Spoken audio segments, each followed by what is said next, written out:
बिस्मिल्लाहिर्रहमानिर्रहीम। बहुत शुक्रिया आप तमाम दोस्तों की तशरीफ़ आवरी का।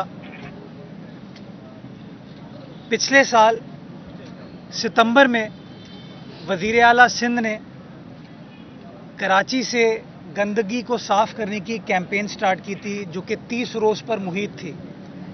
और आप दोस्तों को याद होगा कि ठीक एक साल पहले पिछले साल सितंबर में वज़ीर आला सिंध मुराद अली शाह साहब, वज़ीर बल्दियात व जंगलात नासिर हुसैन शाह साहब और सिंध हुकूमत की बाकी वुज़रा की टीम यहाँ पर तशरीफ़ लाई थी।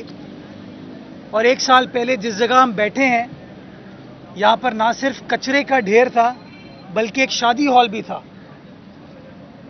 आप इमेजिन कर सकते हैं कि वो ग्रीन बेल्ट जो कि प्लान करते वक्त इस इलाके को इलाका मकीनों के लिए सोची गई थी कि यहाँ पर हरियाली होगी, सब्ज़ा होगा, पार्क होंगे, झूले होंगे ताकि बच्चे एंजॉय कर सकें, बुज़ुर्ग आ सकें, माई बहनें आ सकें, उसका किस तरीके से गलत इस्तेमाल किया गया और कमर्शियल एक्टिविटी इस जगह पर की जा रही थी। इस पूरे बैच में कई शादी और मनो टन कचरा इस ग्रीन बेल्ट पर था। वज़ीर आला सिंध ने उस वक्त डिप्टी कमिश्नर को ये टास्क दिया कि सबसे पहले आप इस कचरे को साफ कीजिए, एंटी इंक्रोचमेंट ड्राइव कीजिए, जगह को सिक्योर कीजिए। डिप्टी कमिश्नर साहब ने, और आपको पता होगा कि उस ज़माने में डीएमसी नफीस लोगों के पास थी। डीएमसी कोरंगी में नफीस लोग मौजूद थे जो कि सिर्फ इख्तियारात का रोना रोते थे, काम करने पर उनकी कोई दिलचस्पी नहीं थी। बहरकैफ डिप्टी कमिश्नर को ये टास्क दिया गया कि अगर डीएमसी वाले आवाम की खिदमत नहीं करते तो सरकारी अफसरान आवाम की खिदमत करें। और सबसे पहले फेज़ में कचरे को साफ करने का प्रोसेस स्टार्ट हुआ, एंटी इंक्रोचमेंट ड्राइव स्टार्ट हुई और इस जगह को सिक्योर किया गया, जिसके लिए मैं समझता हूं कि मैं डिप्टी कमिश्नर कोरंगी को खिराज तहसीन पेश करना चाहूँगा। असिस्टेंट कमिश्नर शाह फैसल जो कि मौके पर मौजूद रहे, उन तमाम चीज़ों को उन्होंने फ़र्स्ट हैंड बुनियादों पर मैनेज किया, उनको मैं अप्रिशिएट करना चाहूँगा। और उसके साथ जो पूरा सिविल इंतज़ामिया का अमला है, मैं उनको अप्रिशिएट करना चाहूँगा कि उन्होंने एक बहुत ही अच्छा काम शाह फैसल टाउन की आवाम की खिदमत के लिए किया। दूसरे फेज़ में सिंध हुकूमत ने फैसला किया कि इस कचरा गाह को, या जो शादी हॉल कमर्शियल एक्टिविटी की एक जगह बन गई थी, उसको कैसे आवाम की फलाह बहबूद के लिए इस्तेमाल किया जा सकता है। वज़ीर आला सिंध ने वज़ीर बल्दियात को नासिर हुसैन शाह साहब को हिदायत दी कि अर्बन फॉरेस्ट के कॉन्सेप्ट को आप शाह फैसल टाउन लेकर जाएं और सिंध हुकूमत उन पौधों को प्लांट करे ताकि एक green space, environment friendly space Korangi की आवाम को, शाह फैसल टाउन की आवाम को दी जा सके। मैं खिराज तहसीन पेश करना चाहूँगा सिंध हुकूमत के फॉरेस्ट डिपार्टमेंट को, जिसका अमला यहाँ पर आके बैठा, दिन रात मेहनत की और जो जगह सिविल इंतज़ामिया ने रिट्रीव की थी, सिक्योर की थी, वहाँ पर प्लांटेशन का प्रोसेस स्टार्ट किया। और आज मुझे आपको ये बताते हुए खुशी होती है कि जिस जगह हम मौजूद हैं, तकरीबन 3 किलोमीटर लंबा स्ट्रेच है, इस पर 13,500 पौधे मुख्तलिफ इक़साम के प्लांट किए जा चुके हैं। ये सारे पौधे सिंध हुकूमत ने, फॉरेस्ट डिपार्टमेंट ने प्लांट किए। और जो अच्छी चीज़ है कि इस प्रोजेक्ट को सस्टेनेबल बनाने के लिए एक नर्सरी यहाँ कायम की गई, ताकि अगर कोई पौधा जल जाए, उसको नुकसान हो, तो आपके पास रिप्लेसमेंट भी मौजूद हो। अगर आपको और जगह नज़र आती है जहाँ पर ग्रीन स्पेस क्रिएट की जा सके, तो आपको क्लिफ्टन जाके, सिंध सेक्रेटेरिएट जाके या वज़ीर बल्दियात, वज़ीर जंगलात के पास जाके इजाज़त लेने की ज़रूरत ना हो। आप फौरी तौर पर वापस पौधे उठाएं और प्लांटेशन का प्रोसेस स्टार्ट करें। इसी जगह थोड़ा आगे एक और नर्सरी जंगलात डिपार्टमेंट ने इस्टेब्लिश किया, जिसका बुनियादी मकसद ये है कि पौधे प्लांट किए जाएंगे, यानी कि एक सस्टेनेबल सोल्यूशन सिंध हुकूमत ने पेश किया। और तीसरी चीज़ जो होती है वो है उनको लुक आफ्टर करने के लिए पानी, खाद। तो अगले 3 साल तक फॉरेस्ट डिपार्टमेंट इसको लुक आफ्टर करेगा। पानी का कनेक्शन यहाँ प्रोवाइड कर दिया गया है ताकि पानी इन पौधों को मिल सके। और मैं डीसी साहब को ये कहूँगा कि यहाँ देखें, अगर सीवरेज की कोई लाइन है तो सीवरेज ट्रीटमेंट प्लांट अगर कोई लगा दिया जाए छोटा, ताकि इस ग्रीन बेल्ट को उस सीवरेज के ट्रीटेड पानी से हम सरसब्ज़ शादाब कर सके, तो और ज़्यादा बेहतर मैं समझता हूँ सस्टेनेबल सोल्यूशन हम सब के लिए होगा। और आखिर में जो तीसरी कड़ी है वो है डीएमसी कोरंगी, कि कोरंगी की आवाम एक खुशगवार तब्दीली आजकल देख रहे हैं कि डीएमसी कोरंगी का अमला माशाल्लाह सड़कों पर है, वो काम कर रहे हैं। मैं माजी की तलखियों पर नहीं जाना चाहूँगा, मैं आज उनको शुक्रिया अदा करना चाहूँगा कि माजी छोड़ें। ये जो 1 हफ्ते में आप लोगों ने काम किया है, ये पिछले 4 सालों में इस डीएमसी में काम नहीं हुआ था। और मैं आपसे ये गुजारिश करूँगा इस उम्मीद के साथ कि खिदमत का सफ़र आप इसी तरीके से जारी और सारी रखेंगे। डीएमसी कोरंगी हो, डीसी साहब का अमला हो, फॉरेस्ट डिपार्टमेंट का अमला हो, सब के सब मिलकर कोरंगी की आवाम की खिदमत करने में अपना अपना किरदार अदा करेंगे। इसके साथ साथ मैं पाकिस्तान पीपल्स पार्टी की जो तंजीम यहाँ मौजूद है, मैं उनका भी शुक्रगुजार हूँ, क्योंकि आपने हमेशा हुकूमत को आवाम के जो मसाइल हैं उस पर आगाही फराहम की। ये पूरी कैबिनेट हमारी डिस्ट्रिक्ट कोरंगी की मौजूद है। मैं इन सबका शुक्रगुजार हूँ कि आपने बार बार जब वज़ीर आला से मिले, हुकूमत से मिले, आपने कोरंगी का मुकदमा सिंध हुकूमत के सामने रखा है और कामयाबी के साथ रखा है। मैं आप तमाम चारों लोगों को ये गुजारिश करना चाहूँगा कि इसका जो सबसे अहम फेज़ है वो अवामी राय को हमवार करना। हमें कोरंगी की आवाम को अब ये कहना है कि ये सदका जारिया जो यहाँ क्रिएट हुआ है, इसको लुक आफ्टर करना, इसकी देखभाल करना हम सब की जिम्मेदारी है। ये पौधे अगर हमने इनका अपने बच्चों की तरह ख्याल किया, अपने बुजुर्गों की तरह ख्याल किया, अपने घर वालों की तरह ख्याल किया, तो ये छोटे पौधे एक तनावर दरख्त की शक्ल हासिल करेंगे और हमारी खिदमत कर रहे होंगे। तो मैं समझता हूँ ये बड़ा अहम हिस्सा है कि मेरी कोरंगी की आवाम से इल्तमास है, गुजारिश है कि अच्छी काविशों में हुकूमत का साथ दें। अगर कब्जा माफिया, चाइना कटिंग माफिया एक बार फिर एक्टिव होती है तो उसको रोकना हम सबकी जिम्मेदारी है। अगर इस साफ सुथरी जगह के ऊपर फिर लोग कचरा फेंकने की कोशिश करते हैं, इन पौधों को, दरख्तों को नुकसान पहुंचाने की कोशिश करते हैं, तो मैं उनसे गुजारिश करूंगा कि उनको अपना किरदार अदा करना है। और आखिर में मैं शेख उमर रेहान जैसे जो बिजनेसमैन हैं, जो मुआशरे का दर्द अपने दिल में रखते हैं कि किस तरीके से हम अपने मुआशरे की खिदमत कर सकते हैं, और शेख साहब हमेशा इन्वायरमेंट पर उनकी बड़ी दिलचस्पी है। जब उन्होंने मुझसे मुलाकात की वो इन्वायरमेंट के इशूज़ को हाईलाइट करते हैं। तो इंशाअल्लाह सिंध हुकूमत का सारे सिंध में प्लांटेशन की जो कैंपेन है उसको हम तेज़ी से बढ़ाएंगे। हम अपने बिजनेसमैन, ताजिर दोस्तों को इसके साथ, सिविल सोसाइटी को साथ मिलाएंगे, और ये जो कोरंगी के अंदर एक अर्बन फॉरेस्ट हमने क्रिएट कर लिया है, इस तरह के और बहुत सारे एग्जाम्पल्स कराची शहर में हम स्टार्ट करने जा रहे हैं। और आप देखेंगे गाहे बगाहे मैं खुद वहाँ जाऊँगा, आप तमाम मीडिया के दोस्तों के साथ जाऊँगा। देखिए, आप मनफी चीज़ें तो बहुत चलती हैं टीवी पर, आप तमाम मेरे दोस्त अपने अपने टीवी चैनल्स पे, अपने अखबारात में जब ये अच्छी खबरें बताएंगे कैसे इंतज़ामिया ने इन करोड़ जगह को एक अर्बन फॉरेस्ट में कन्वर्ट किया, तो मैं समझता हूँ एक आम आदमी भी इंकरेज्ड फील करेगा, वो खुश होगा।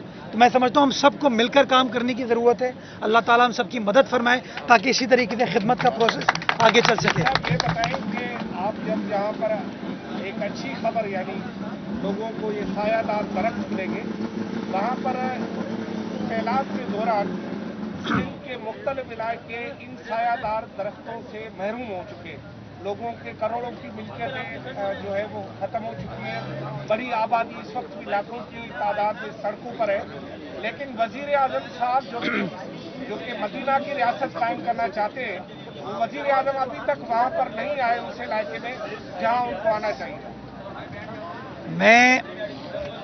मैं बहुत एहतराम के साथ ये गुजारिश करना चाहूँगा कि जो हालिया बारिशों में एक मिनट रुकिए, मैं बात खत्म करूं फिर आपसे करूं। चले जी बोलिए सलीम भाई, बोलिए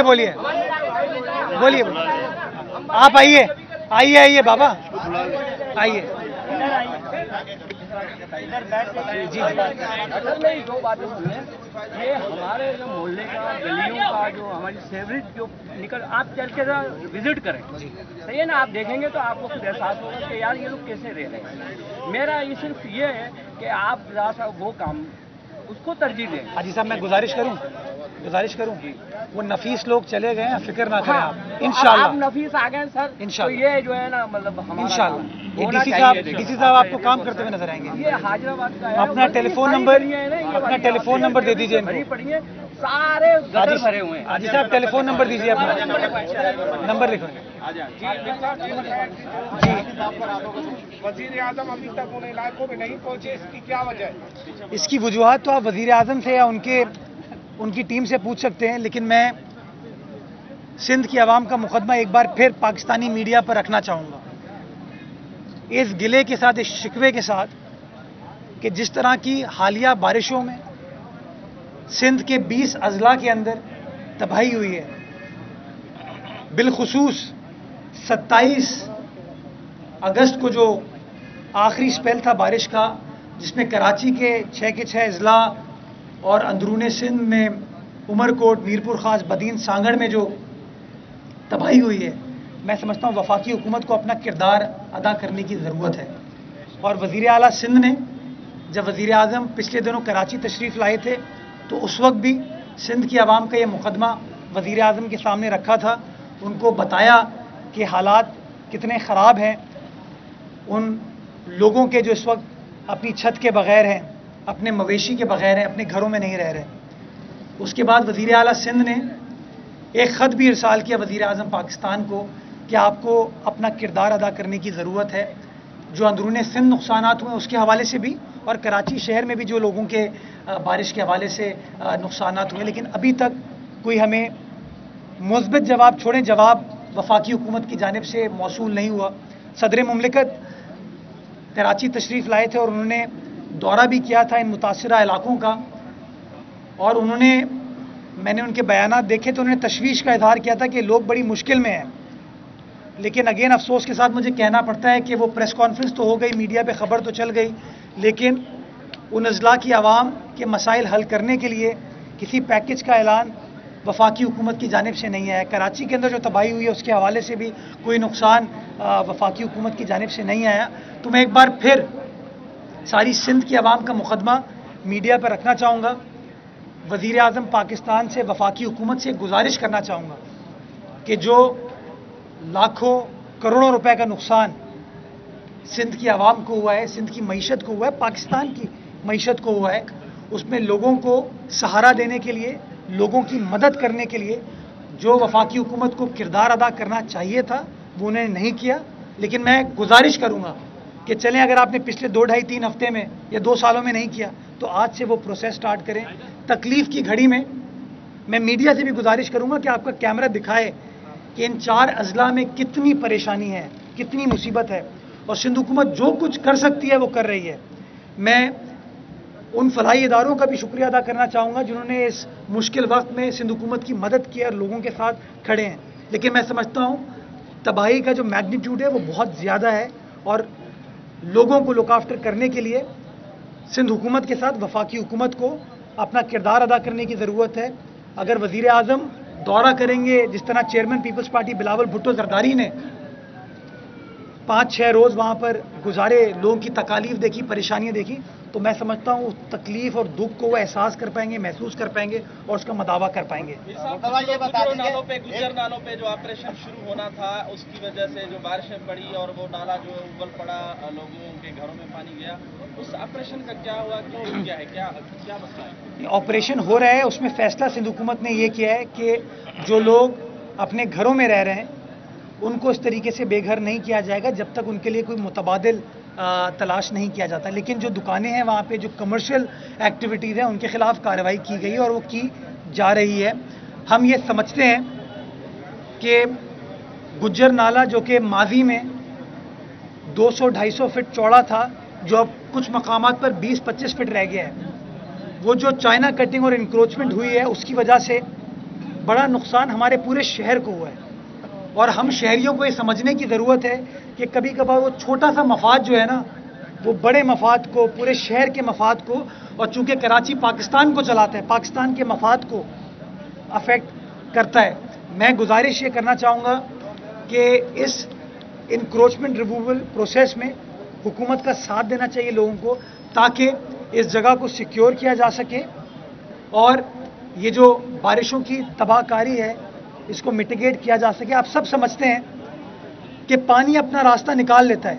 आप पानी के बंद को ब्लॉक करेंगे, पानी के रास्ता के ऊपर कंस्ट्रक्शन करेंगे तो पानी शायद कंस्ट्रक्शन को डिस्ट्रॉय ना करे, कंस्ट्रक्शन के राइट लेफ्ट होकर निकल जाएगा और वो राइट लेफ्ट में हमारे घरों में ही आता है ना। तो मैं समझता हूँ हमें थोड़ा सा मुआशरे का देखते हुए, शहर का देखते हुए ये सोचना चाहिए, ये एहसास करना चाहिए कि हमको अपना अपना किरदार अदा करना है इस इंक्रोचमेंट ड्राइव के खिलाफ जो सिंध गवर्नमेंट कर रही है, और हुकूमत की मदद करनी चाहिए।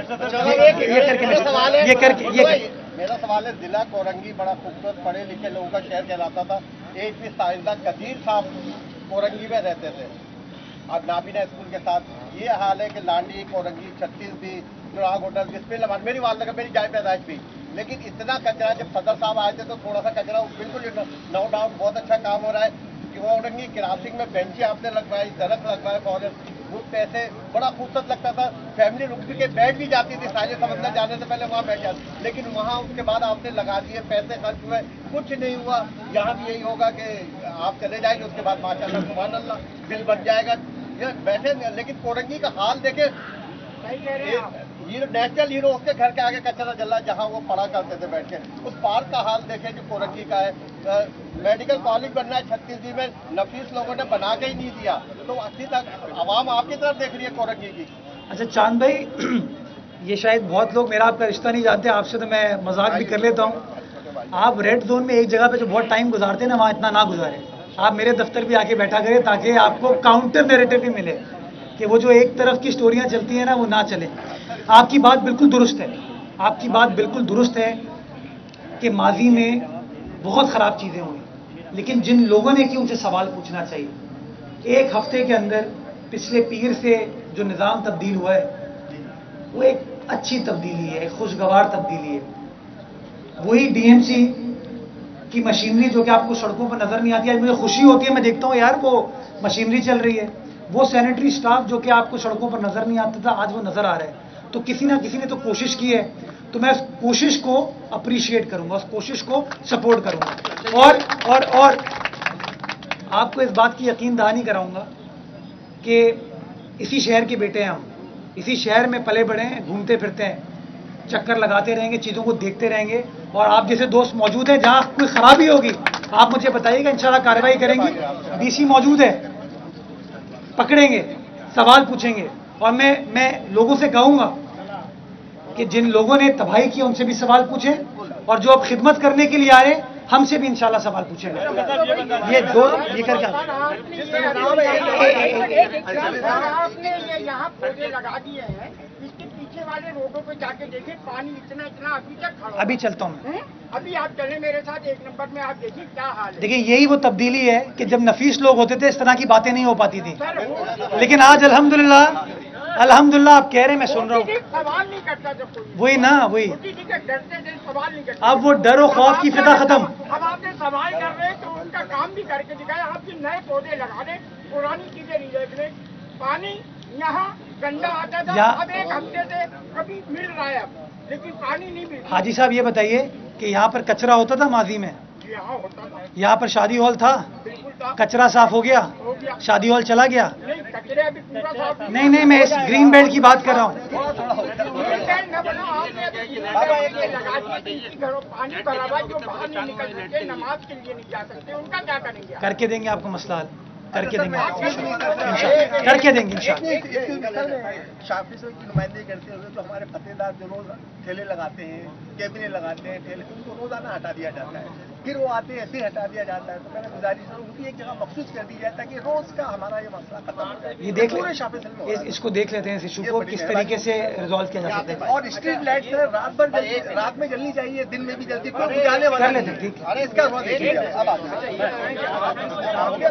को रिलीफ दे रहे हैं सर, ये निज़ाम आर्जी है। अभी आपको एक नया बलदियाती सिस्टम बनाना है, उसके मसले पर भी आप काम कर रहे हैं। क्या समझते हैं कि जो नया बलदियाती निज़ाम आएगा, इलेक्शन होते हैं या नहीं होते? मैं खत्म कर लूँ जरा प्लीज, फिर आपसे बात होगी। बलदियाती इलेक्शन होते हैं या नहीं होते, उसका ताल्लुक जो है वो सेंसस से है और वो एक अलग डिबेट है। क्या जो नया निज़ाम बल्दियात का आएगा, आप ख्याल रखेंगे? किन बातों का ख्याल रखेंगे? थोड़ी फीचर्स बता दीजिए कि ये जो मसाइल जिसकी वजह से 4 साल के अंदर आप कहते हैं कि लोगों को वो रिलीफ नहीं मिल सका, तो फिर वो आने वाले जो 4 साल होंगे मजीद नई बल्दियाती हुकूमत के, वो सिस्टम लोगों को दे सके। आपने बड़ा अच्छा सवाल पूछा है। मैं सबसे पहले तो आपको ये कहना चाहूँगा कि निज़ाम कोई भी आर्जी नहीं होता, लोग आर्जी होते हैं। अगर निज़ाम अच्छा है, इंस्टीट्यूशंस अच्छी हैं, तो डिलीवरेंस हो सकती है। अच्छे बुरे लोग आते जाते रहते हैं, जो बुरे लोग आते हैं वो तबाही करके जाते हैं, आप देख सकते हैं, तबाही के असरात देख सकते हैं। लेकिन निज़ाम अगर अच्छा होता है तो निज़ाम चलता है। उसी निज़ाम, उसी कवानीन के तहत आज कोरंगी पे कचरा साफ हो रहा है, मैकेनिकल मशीन चल रही है, स्वीपर्स नज़र आ रहे हैं, बाउज़र नज़र आ रहे हैं, आपको पार्क की तज़ीन आराइश हो रही है, उसी निज़ाम के तहत। कोई तब्दीली नहीं आई है, सिर्फ एक शख्स चला गया, दूसरा शख्स आ गया। वो हमारे सामने जवाबदेह नहीं था, जो इस वक्त शख्स है वो जवाब दे, उसे सवाल पूछा जा रहा है। तो मैं समझता हूँ निज़ाम में ख़राबी नहीं होती है। जो माजी के लोग थे उन्होंने प्रोपेगेंडा किया निज़ाम के ख़िलाफ़। मैं आपसे सवाल पूछना चाहूँगा, अरबों रुपए उनको मिले, अरबों रुपए, और आप जानते हैं, आप खुद जानते हैं, उन अरबों रुपए का एक्सपेंडिचर मुझे बताइए कि कराची में कोई एक नया अस्पताल बनाया उन्होंने? कराची के वो अपने आप को कहते हैं ना कि हम दावेदार हैं, कोई एक अस्पताल मुझे बताएं जो 4 सालों में बनाओ, कोई एक पार्क बनाए जो 4 सालों में बनाओ, कोई एक सड़क बता दें जो पिछले 4 सालों में उन्होंने प्रॉपर बनाई हो। तो मैं समझता हूं निज़ाम में खराबी नहीं है, अफराद में खराबी होती है। अच्छे लोग आते हैं तो खिदमत होती है, अगर लोग अच्छे नहीं होते तो प्रॉब्लम्स आती हैं। मैं समझता हूं कि बल्दियाती इंतखाबात एक ज़रूरत है और वो होने चाहिए, इख्तियारात के साथ बल्दियाती सिस्टम होना चाहिए। लेकिन आप सिर्फ सोचें कि अगर कंप्लीट इख्तियारात किसी गलत आदमी को मिल जाए तो फिर क्या होगा? और वो तबाही क्रिएट करता है जो शहर के अंदर माजी में अनफॉर्चुनेटली क्रिएट हुई है। ये करके मैं समझेगा मैं ये बताइएगा, इस वक्त एक आम तासुर है कि सिंध हुकूमत ने कराची को वफाक के हवाले कर दिया, 18वीं तरमीम का आपने सौदा कर दिया, कराची को फौजियों के हवाले कर दिया, कोर 5 और रेंजर्स इंडिया में मिलकर अब कराची के फैसले करेगी। इस पर आपका क्या रद्द-ए-अमल है? क्या वाकई आपने कराची से हाथ उठा लिए हैं और अब कराची को एक कमेटी चलाएगी? ये भाई फॉरेस्ट डिपार्टमेंट गए हैं, ये यूनिफॉर्म जो है ना फॉरेस्ट डिपार्टमेंट की है। मैं जो हूँ सिंध हुकूमत का हिस्सा हूँ ना, डिप्टी कमिश्नर जो है वो सिंध हुकूमत का हिस्सा है ना, पाक फौज भी हमारी है, एनडीए में भी हमारा है। तो हमने तो कराची के मसाइल हल करने के लिए वफाकी हुकूमत के साथ बैठे हैं। क्यों? क्योंकि आपको पता है कराची शहर के अंदर बहुत सारे वफाकी कंट्रोल्ड एरियाज़ हैं जिसके ऊपर ज्यूरिसडिक्शन ना कमिश्नर की है, ना एडमिनिस्ट्रेटर केएमसी की है, ना मेयर केएमसी की थी। तो वो जो बॉटलनेक्स आते हैं वफाकी हुकूमत और सूबाई हुकूमत के दरमियान, उन बॉटलनेक्स को दूर करने के लिए सिंध हुकूमत ने ये एक सिंसेयर और संजीदा कोशिश की है। आवाम के सामने हमने बता दिया है कि 1100 अरब रुपए का जो पैकेज है कराची की तरक्की के हवाले से, उसमें 750 अरब सिंध हुकूमत कॉन्ट्रीब्यूट करेगी, 350 अरब वफाकी हुकूमत कॉन्ट्रीब्यूट करेगी। कराची की आवाम फैसला करेगी 6, 8, 9, 10 महीने बाद, जब वो देखेंगे कि किसने वादा वफा किया और किसने कागजी या ऐलानात की हद तक। अगर आपको पता है माजी में यही वफाकी हुकूमत थी 162 अरब रुपए के तरक्याती पैकेज का ऐलान किया था, हम सब बड़े खुश हुए थे। मेरे सामने बिजनेसमैन बैठे, उन्होंने अप्रिशिएट किया था, हमने अप्रिशिएट किया था कि हमारे शहर में 162 बिलियन लगेगा तो शहर का इंफ्रास्ट्रक्चर इंप्रूव होगा, लेकिन वो उन्होंने वादे को वफा नहीं किया। मैं आज भी समझता हूं कि उनको अपनी जिम्मेदारी निभाने की ज़रूरत है। हम अपनी जिम्मेदारी निभा रहे हैं। हमने जो प्रोजेक्ट्स का ऐलान किया है उसमें कुछ प्रोजेक्ट्स हैं जो शॉर्ट टर्म हैं, जो कि आप अगले 3 से 4 महीने में होते हुए आपको नजर आएंगे।